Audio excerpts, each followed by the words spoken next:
Now at 6, an unprecedented vote. The House impeaches President Trump a second time. What the future holds for him and the Republicans now backing that decision and preventing a second assault, the iron ring around the Capitol, the new arrests, and warning here at home. Good evening. I'm Chuck Scarborough. And I'm Natalie Pascarella. A moment in history. President Trump has been impeached by the House again, charging him with incitement of insurrection following last week's siege on the Capitol. A second impeachment is something that has never happened to a president in American history. It was a 232 to 197 vote. 10 Republicans crossed the aisle. News 4's Chris Glorioso live in the newsroom with what happens next, Chris. Natalie, the U.S. Senate now awaits the second trial of President Trump, only this time it looks like the president will not be president anymore when his trial begins. The impeachment resolution itself is scheduled to be signed and delivered to the Senate soon. We expect Speaker Pelosi to make some comments from the very lectern that was stolen from her office. But late today, Senate Majority Leader Mitch McConnell confirmed senators will not decide if Trump is guilty of inciting the Capitol insurrection until after Joe Biden is sworn in next week. McConnell also said he is personally undecided whether or not he will vote to convict. The resolution is adopted. Without objection, the motion to reconsider is laid upon the table. The second impeachment of Donald J. Trump showed cracks in his coalition of Republican supporters. 10 of them voted to impeach the president just a week before he leaves office. Every Democrat voted to impeach. 7 days is too long for him to be in power. He could declassify state secrets. Though Trump issued a statement against violence leading up to Joe Biden's inauguration, the single article of impeachment against him says he incited last week's violent insurrection, specifically when he willfully made statements that, in context, encouraged and foreseeably resulted in lawless action at the Capitol, including these words. And we fight. We fight like hell. And if you don't fight like hell, you're not going to have a country anymore. Shortly after speaking those words on January 6th, Trump supporters violently broke into the Capitol building. While condemning the violence, most Republican House members said President Trump's fiery words, including false claims the election was rigged, were First Amendment protected. They accused Democrats of playing politics with impeachment. You're using this as a weapon. Do you have a functioning First Amendment when the cancel culture only allows one side to talk? He must not remain in power one moment longer. Not one moment longer. Among the 10 Republicans who voted to impeach President Trump, one of them was John Katko, a Republican from Syracuse. Today's historic vote means Donald Trump accounts for half of the impeachments in U.S. history. There have only been 4.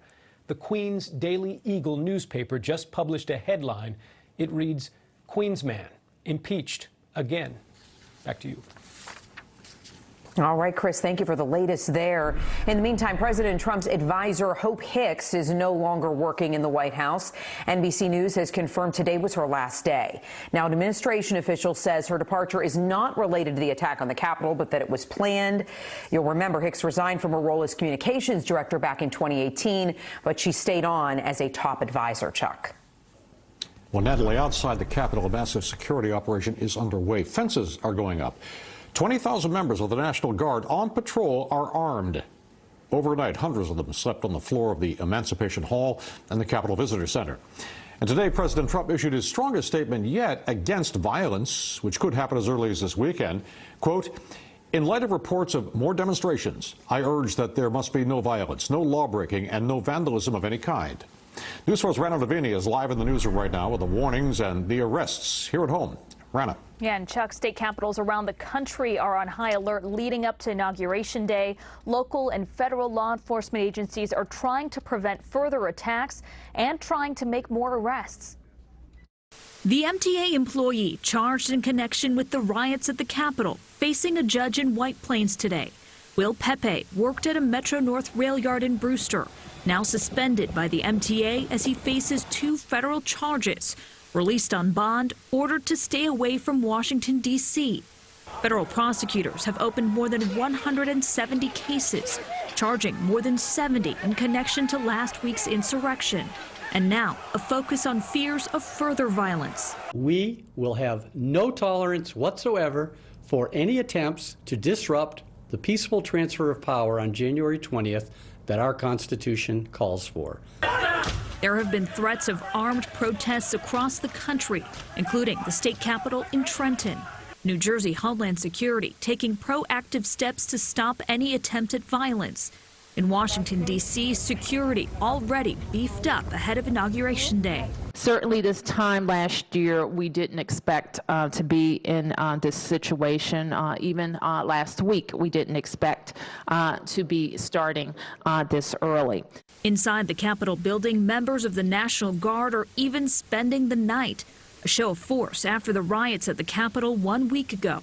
This as Democratic members of Congress share new information about their experience that day. And we were concerned because we were worried around every corner that we might find the mob. New Jersey Congresswoman Mikey Sherrill sharing she witnessed Republican members of Congress take what she calls reconnaissance tours of the Capitol a day before the attack.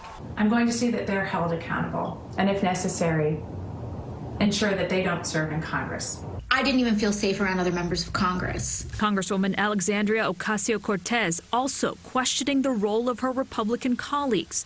She also says she faced a specific threat that day, though she didn't provide details. I can tell you that I had a very close encounter where I thought I was going to die. And then this afternoon, about 30 members of Congress requested an investigation into suspicious behavior and visitor access the day before the attacks on the Capitol. Those members saying that the tours of the Capitol that they saw seemed suspicious since public tours ended last March because of the pandemic.